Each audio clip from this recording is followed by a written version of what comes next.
cattle and beasts on my Yep. land. I eat Yeah, all that's my fine. field. The next section, the next parts talked about 49 years, 7 times 7, 49 years. And I actually did some research that I haven't put in this yet about how 7 is pretty much a magic number. The bride circles 7 times, 7 days leading up to Shabbos. And, so I'm going to incorporate that as well. And then, of course, talking about the sounding of the horn, the shofar, on the 10th day of the month, and therefore being the Day of Atonement. So I'm looking for a connection with all of this. And I already had the cattle connection. I'm looking, seven's a prime number. When I was in the 4th grade, I was the first one in my class to know the 7 tables. So, all the times tables, and I'm still looking. And then I go ahead and I read the Hebrew version, or attempt to read the Hebrew version, or listen to Cantor Woolman say it. And the word that pops up the most throughout the entire Torah section is Sheva. And that's my Hebrew name. Wow. And I can also, relate the story that I did not know that was my Hebrew name. When I got married, I asked my parents what my Hebrew name was. I was named after a man, and there had to be a translation to female. And my parents said, it's written on a piece of paper somewhere. But not really knowing where it was, the rabbi gave me a Hebrew name when I was married. Thanks there. Anyway, so then so when my children were born, Temple High gave me a Hebrew name. I had kind of outgrown the Hebrew name that my got married with. When my children had their Bnai Mitzvah, I was given another Hebrew name. When my mother passed away in 2006, and here's another connection, sometime in 2007, I found that piece of paper with my Hebrew name. It was a letter written by the rabbi to my parents that I was named in Temple, and my name is Sheva Grain. So that is my calling to Torah. Wow. That's awesome. Yeah, I mean, those connections are just. Yeah. So, we'll have to kind of, squish it down as much as possible, and I'll take editing, but that's pretty much the story. I would love if you would all send me, everyone who's planning to do a Dvar Torah, if you would send me your draft so I can look at it and give you some feedback. And then, on that open mic night that we have, as it were, if there's not a lot of questions or, final things, maybe we can even hear what some of the divrei Torah sound like. That you're all going to have the parallel opportunity to just talk about the journey of becoming bat mitzvah, what inspired you, what it means to, and those will be published in a booklet that will be given out. I'm sure I've shared some samples with you. And I had a question about that, Rabbi. So we're not reading those, right? That's not part of the service at all. Okay. That is exactly right, Megan. They'll be published in a booklet, hopefully with a nice photo of us and the date and kind of a commemorative keepsake as well. And I've asked Sheena to let me know, like, what is the deadline when she needs those from you. So when she. And do you happen to remember, Rabbi, how long those are? I don't really have any notes about that. I was looking at that today. I don't know if I want to say off the top of my head. I would say in terms of paragraphs, maybe 3 to 6 paragraphs is what I've seen. Yeah. But I don't have the word counted. I don't want to take the time right now to go drilling, finding that.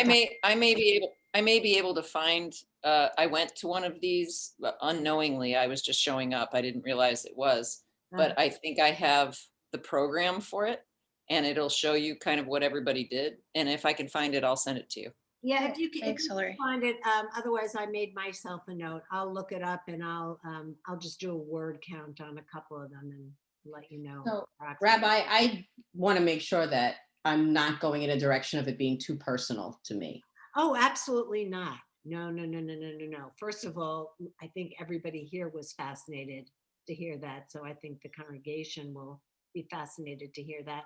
And the feedback I always get, and I've been a rabbi for almost 40 years, is that the more personal, the better. People really appreciate that.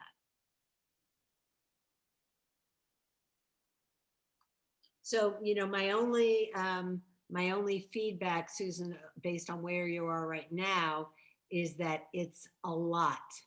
And Yeah, it needs to be edited. you might want to like focus in on, what's the most important. Well, we can leave out the cattle part. Well, I don't know. That was so cute though. And that's that kind of grabber to get people's attention. But some of it could be shifted into your personal statement also. Okay. So I'm gonna just go in an order here. John, I know that this is something you've been thinking about for a long time. So you want to tell us? Right. I think we actually talked about it last August for the first time. So Right. I'm going to focus on chapter 26, the rewards and punishments. And my idea was to first take a brief look at just the overview of that. And it's the first thing you notice is that just like the shalls and the shall nots in the rules, the rewards are much less than the punishments, which is an indication of, I guess, what God thinks of us, something along that line. And then I would just look at the intent of the punishments. Some of them are so devastating, such as eating your children, and they're just for every time that people turn against God, there's drastic consequences. But I want to focus on one element that is shown twice, and that's when God says I think it's in verse 17, you shall flee though none pursue. And to me, that's the most frightening thing, because there's this unseen force. The people are running from nothing, essentially. They're so scared. It's almost like you've seen this probably in a horror movie where there's just this element of fear that nobody knows. It's just everywhere, and you can't even see it. And it's interesting because towards the end, he returns to that same idea when he says, as for those of you who survive, the sound of a driven leaf shall put them in flight, and they shall fall though none pursues. And they're so scared that they're stumbling over each other. Basically, it's a stampede, and there's nothing there. That's so frightening. And then on a personal level, the idea of the sound of a driven leaf strikes me. I'm from Pennsylvania, so when in November it's raining leaves, they're everywhere. But the driven leaf is what? It's a leaf blown through the wind. And what sound does it make? No sound. There's no sound of a driven leaf. And yet, I don't know if I'll have time to do this. That's a very personal thought that I had. The sound of a driven leaf a driven leaf does make a sound if it's blown across concrete. And that takes me back to a personal image of when I was in grade school, which was a terrible time for me. And one particular image I have of driven leaves turning into a vortex and surrounding me that frightened me. And I was always frightened in grade school. So it really resonated with me. But I think that the one last and important message of this whole passage is that God never stops. He punishes his people, but that's a form of God looking at them. He never turns away. Punishing is very different from stopping. In a relationship between two people, relationship may turn violent, may turn angry, and with yelling and crying and arguing. But when everything stops and there's no sound, that's because the relationship has ended. And it never ends with God. He always continues to look at his people and to punish them because he cares about them. So those are my thoughts.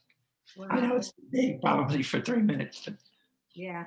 No, it's so beautiful, and you're right. It's so many of the curses are so compelling, and that one in particular, there's a midah that we study in Musar called minuchat hanefesh, which is equanimity. And when we talk about shalom, to be at peace, shalom comes from the root shalem, to be whole, to be complete. And I'm thinking as you're talking about how what a really tragic way to go through life, to never be at peace, Mhm. never have that. Minuchat hanefesh, it's translated as equanimity, but it literally means restfulness of the soul. And, I think it's just such a beautiful image to just have your soul be at rest, to be at peace. And you're so right to imagine going through life and never having that experience. And it's one thing to be, one of the things I love about Musar study is that all of these midot, these character traits, are a continuum. There's an extreme of what would be the diametric opposite of fear, I guess, complacence. So, if you have fear at one end, you have complacence at the other. We're always looking for that middle point. So it's not that fear is bad or complacence is bad. They Mhm. have their place. We want to mostly be in the middle path and then go to those extremes when it's important to be at those extremes. There are times when you are being pursued and it's good to be afraid because you need that adrenaline rush to get through whatever the situation. But then to have that when there's no one in pursuit, it seems to me analogous for a lot of how people go through life. I had another midah that I've been studying is worry. And we spend so much time worrying about things that may not even happen. Mhm. What That's important here. He says, I will put a faintness in your heart. How do you fight that? You put something in your heart, so you wake up in the middle of the night and you have that faintness in your heart. How can you do? It's internally frightening. It's terrible.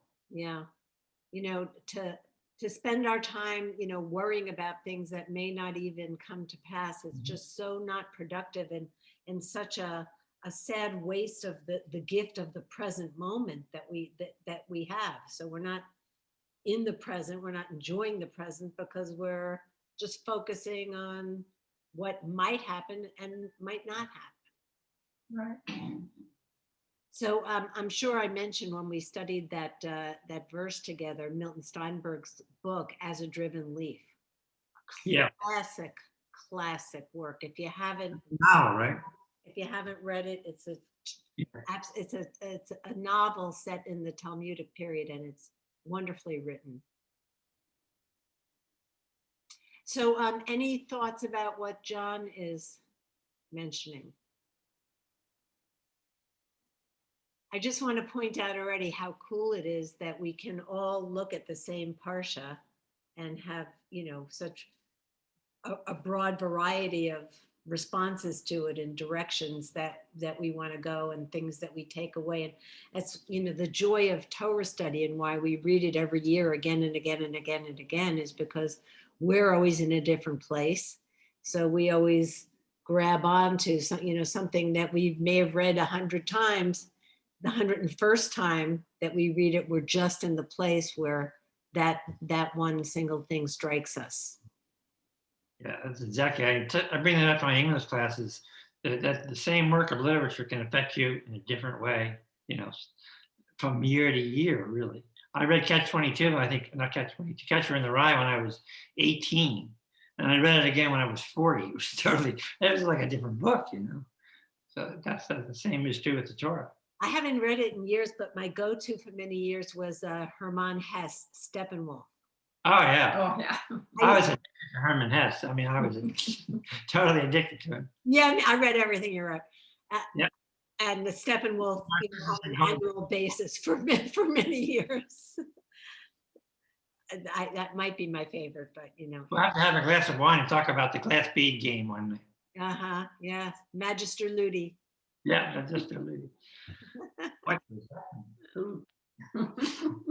Okay, Chi, you were one of our original darshanot, expositors of Torah. So have you? OG status. What's that?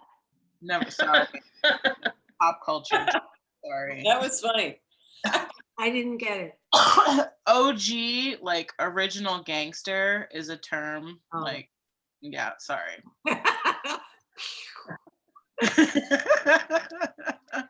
back. But I'm Okay. always up for being educated. It's very important for me to like be a little fluent. I got to be hep to the jive. You'd be like, but Harriet Nelson, you don't speak jive. Okay, OG. So, I, looking at, again, also reward and punishment, am trying to make real the abstract thoughts that are in the Partio, that are kind of like, are we really going to eat our children? No. Are we really going to eat our grain? You know what I mean? Like our new grain that has been long since stored? No. So I'm trying to make it more from the lens of like, what does reward and punishment look like to us in reality, and make it more concrete and relatable. And I'm also still through the Musar Institute right now, studying Musar, which I know I was going to get with you on still, but I keep forgetting to, because I'm sick of paying the hundreds of dollars for Musar classes. Thanks, Megan, for your contribution. I traded art for Musar classes with Megan. So there's the idea that I have in my head of the proximity to God, and that is Yourself, Chi. We lost you. You're muted. sorry, I'm trying to pull up. Can you hear me now? Yes, Yeah. ma'am. Okay. So the part of the Parsha that really struck me, that I'm going to pull from, is, I had this up and then I just closed it, sorry, Yeah, no worries. is Leviticus 26:11. I will establish my abode or put my dwelling place among you or in your midst, and I will not spurn you. So essentially I want to talk about like proximity to God, and how our reward really is our proximity to God. If we do follow his commandments, his laws, all of that, then being in God's midst and the closeness that we feel is our reward. And then the inverse, breaking his commandments instead of eating our children, things like that are so macabre, I guess, happen in the realm so far away from God. And that is our punishment, is our distance from God. And then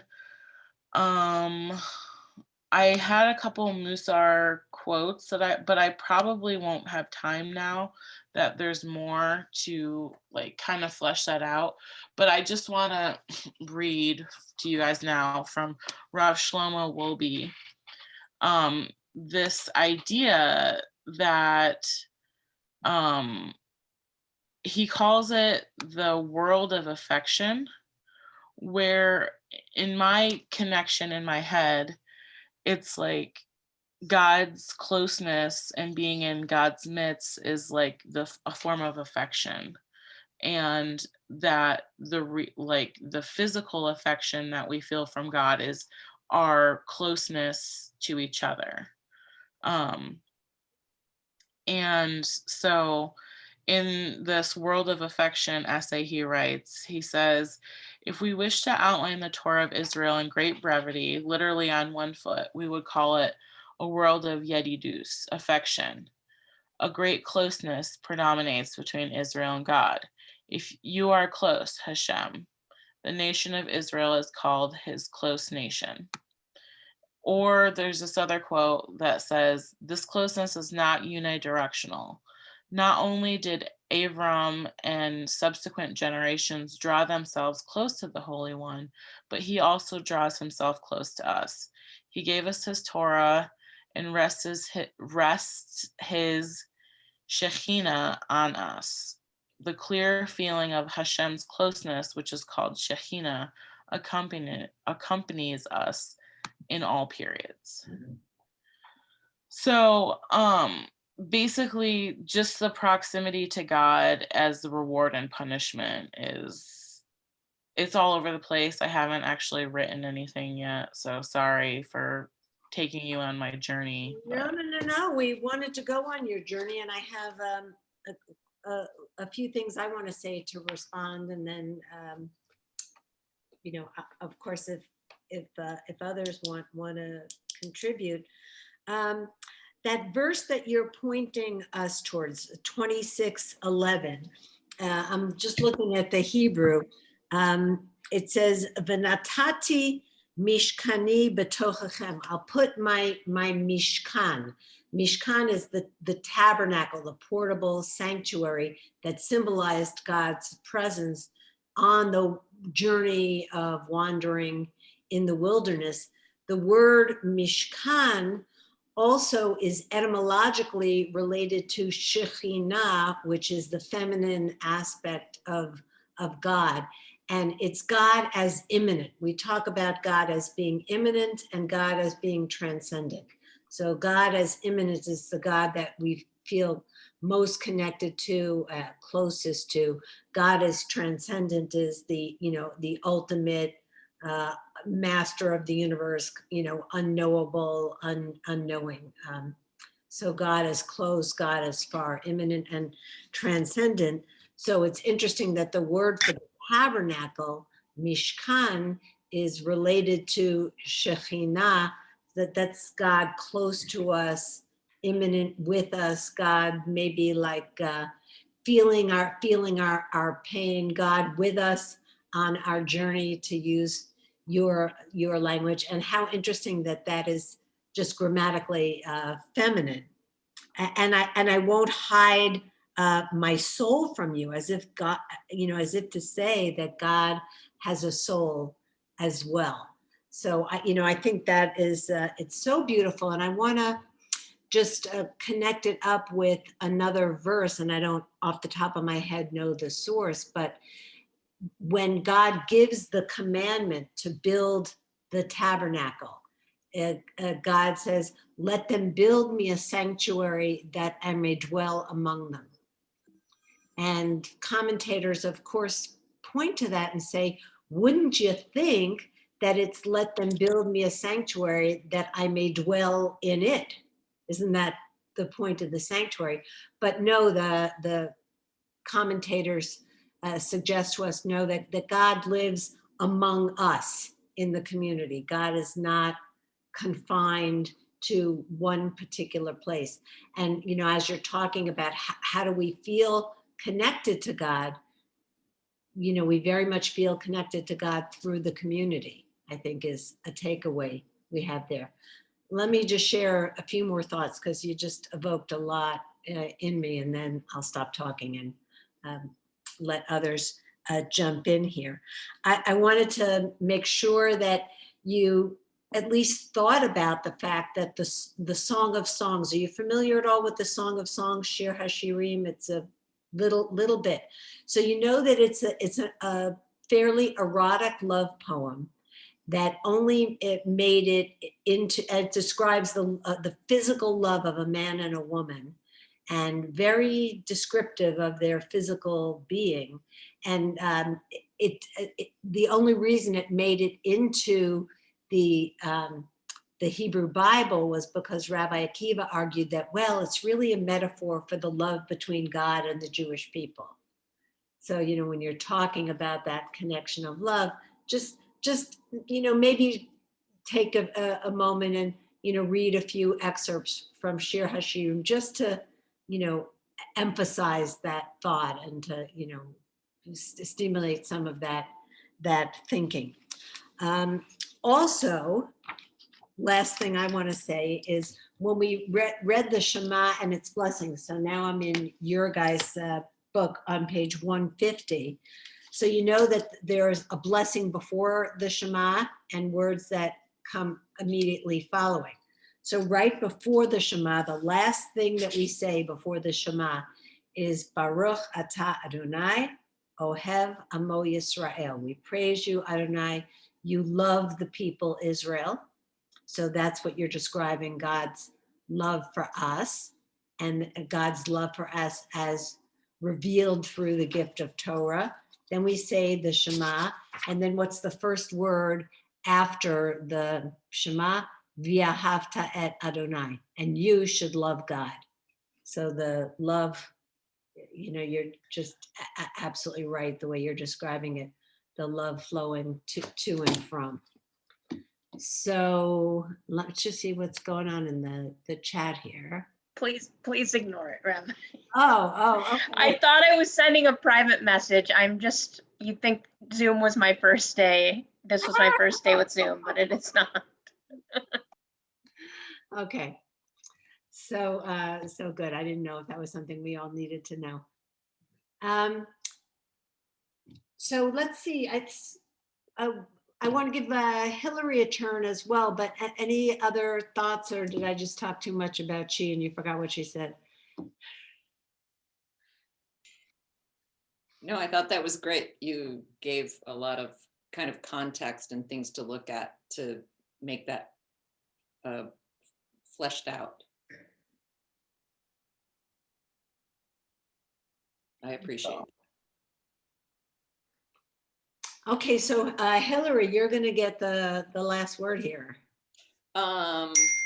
My concept is the very first time I heard a cantor sing, I had a religious moment, and it was kind of like I was being called home.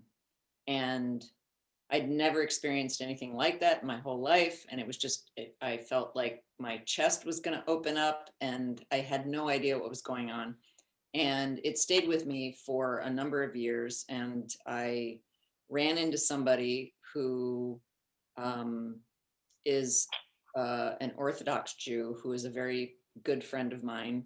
And we saw each other at a conference, we're colleagues as well. And I took him aside and I said, I've had this experience and I don't exactly understand what it is, but I thought you might. And he relayed to me something from not the Torah, but Midrash maybe, about the fact that at Mount Sinai, it wasn't just the 300 Hebrews that were at the base of Mount Sinai, but it was all of the people who were ever there in terms of souls. Yes.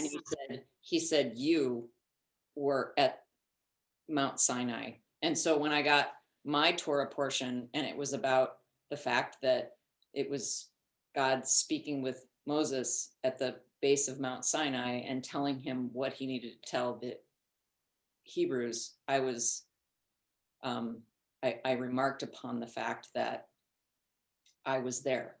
And no matter how late I am to the party, my soul has always been there. It's just a matter of my brain and my experience catching up.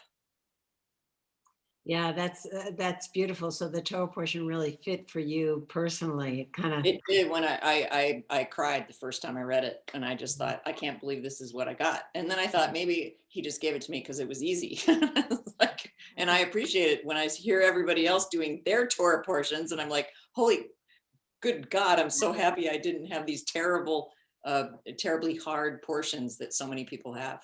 But the fact that I got to talk about the fact that God was talking to Moses at the base of Mount Sinai, just for me really resonated with my personal experience about Yeah, that's how I'm here in the first place. and what a beautiful, beautiful thing for your friend to have shared with you. Yes, there's a tradition that says that every Jewish soul that ever was to be was there at Sinai. And there's a Jewish dating site that's called Saw You at Sinai.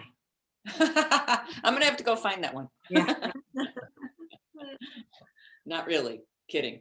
But that's clever. Yeah. I'll make you a profile, Hillary. No, no thanks. But it really spoke to me. Nice. So I already forgot. So next time is Talit. Is that what I said? Next time is Tzitzi Talit. March 3rd. What? Yeah, I'm just going to look around my screen quickly and tell me what are your plans for Talit? She? You are making your own, yes? Yes. Excellent. Well, I'm designing it. I'm the brains behind the operation, but Deborah Mendelsohn is executing it for me because she's amazing. Yes, So. amazing. Amazing.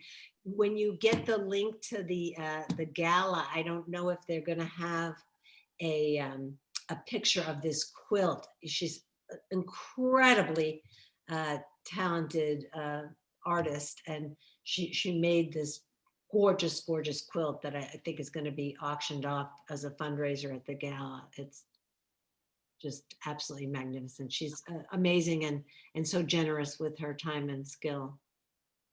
Yeah, I offered to pay her because I'm having a tarot, which is like the band.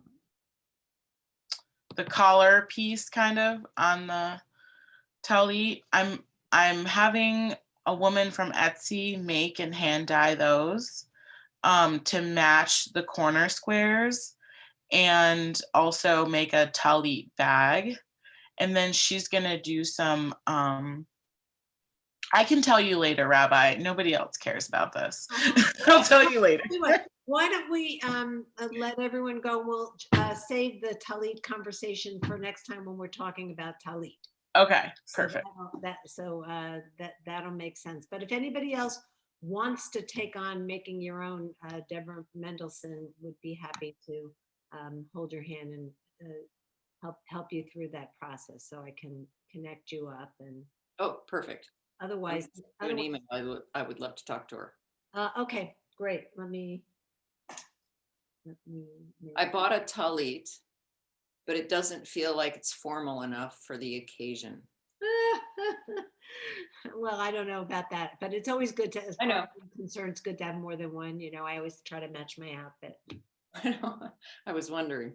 Yes. If people have more than one, but I was just, Most I got mine. I loved it. People have one or two, but if you're a rabbi, then yeah. Uniform. We'll talk more about Palitot. So I see two more things in the chat. Are those for all of us, or are those still? Oh no, that was Susan. Hey, Rabbi, I have a question. Yes, please. Are we going to give feedback about like what we're comfortable with as far as doing the service? I mean, I don't know if I'm I guess potentially comfortable doing it in person. I haven't really done much thinking about it yet. I just was wondering if we were going to get to weigh in on that. Absolutely. If you can tell me now you want to think about it and get back to me privately. I mean, we can collaborate on. Yeah. On what? Because I guess do you know what initial thoughts are? We'll just kind of be spread out from each other and wear masks except for when we're speaking. So if there's 7 or 8 of you and you each bring, let's say 4 guests, maybe we had 50 people in the main sanctuary, all wearing masks, sitting apart from each other. So that's something to just imagine as you're. Okay. I mean, I guess that's a while from now. I don't know. Does anyone else have any thoughts about that? That would be the most people I've been around, basically. I just, thinking about, I feel the same way. It's like, I just want to make sure everybody's comfortable, especially if we're gonna, if there's 16 or 18 people. I've never been near 16 or 18 people in the entire time. Yeah, I'm glad you shared that with me, because my assumption, and I shouldn't have made an assumption, is that all of you would really be wanting to be physically together. So, And I will have been vaccinated by then, but I don't know about variants. I don't know, like, the whole thing for me is just kind of like, let's play it by ear, and whatever happens, we will make the best of it. well, I appreciate your being flexible about, yeah. about There's- that, because Flexibility is the name of the game right now. I'm a little wary of being in a crowd that big, quite honestly. well, good to know. Does our Yeah, I feel the same way. And unless I can volunteer, like there's no way like Megan or Rebecca or I or whatever is going to be able to get a vaccine by then. mhm. So Well, hopefully that note that I sent you will give you some. yeah. But I mean, that's a lot of people. And I would rather, instead of having like people there, I would rather have it like separate so I could be with my people. Does that make sense? Yes. meaning be on Zoom, Chi? Yeah, like to be on Zoom all together so that I could be with my people rather than have to limit the number of people does that make sense what I'm saying? I understand. Okay. Yeah, and I had kind of thought, Rabbi, that that's what we were going to do too. Like, I think Emily's parents might even come in, but I don't think they're going to want to go to the synagogue. So, but I'm kind of flexible at this time. I mean, we still have a little bit of time, and I guess more people could be vaccinated by then. Right. I just, Yeah, I hadn't really imagined that we would be in the synagogue, so I'm glad we're talking about it.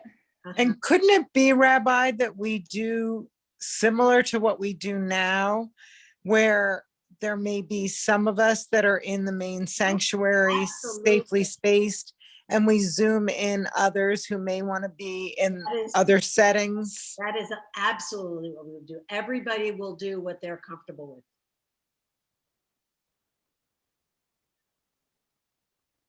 Good. I don't want to be the only one zoomed in though. That would I make probably will too.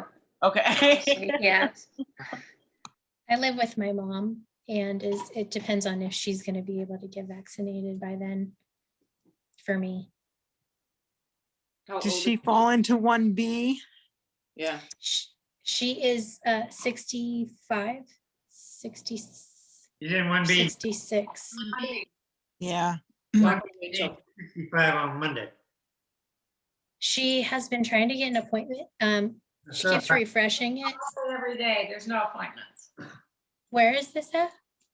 No, if you can get on there and spend all day, and they disappear before you can get to it. Yeah.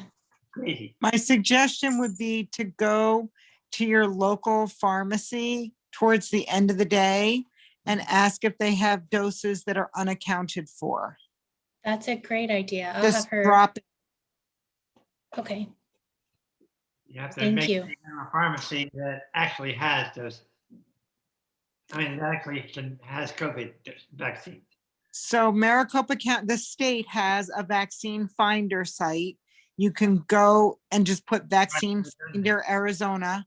You can find what pharmacies in your area have vaccine, and then just drop in at the end of the day. The other day I was in Safeway and the pharmacist was scrambling to find people to vaccinate because he had 7 doses left in the vial that was going to go bad in 4 hours. Wow, So good idea. Yeah, thank you. Number, you can call me. We're trying really hard. Yeah. yeah, unfortunately, this is like the Hunger Games, you know? But Well, so Going to- I mailed to Chi this information that I had received from one of our members about how you can volunteer and then get a vaccine. If anybody else is interested in that, just drop me a note and I'll forward that to you. Yeah, send it. My sister did that in Tucson and she got it. Yeah, I know quite a few members of the temple that have done that. I did it. What is it you volunteer? Send it on. You just volunteer to check out. South Maryland did, yeah. Send it on. That'd be great. Okay, you got it. Put us down. Good. Well, yes. Everybody have a wonderful evening. It's great to see you, and it's even greater to hear all of your responses and reflections on our Parsha. So thank you all for that. Thank you, Thank Rabbi. you. Thank you.